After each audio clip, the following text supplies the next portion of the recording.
YSR Congress party నేత మాజీ మంత్రి అంబటి రాంబాబు ఎక్స్ వేదికగా ఒక ట్వీట్ పెట్టడం జరిగింది.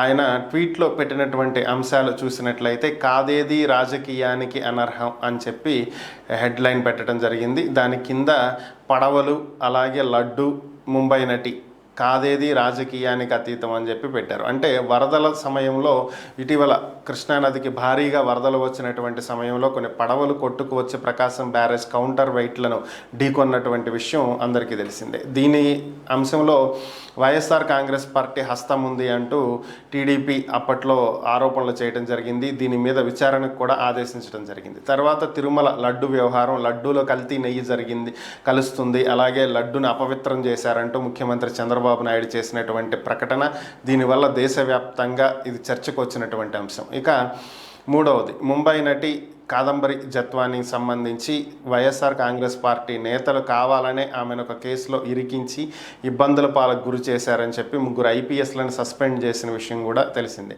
సో ఈ 3 అంశాలను ఆయన ప్రస్తావించడం జరిగింది. కాదేది రాజకీయానికి అతీతం అంటూ ఈ 3 అంశాలను ఆయన ట్వీట్ చేయడం జరిగింది.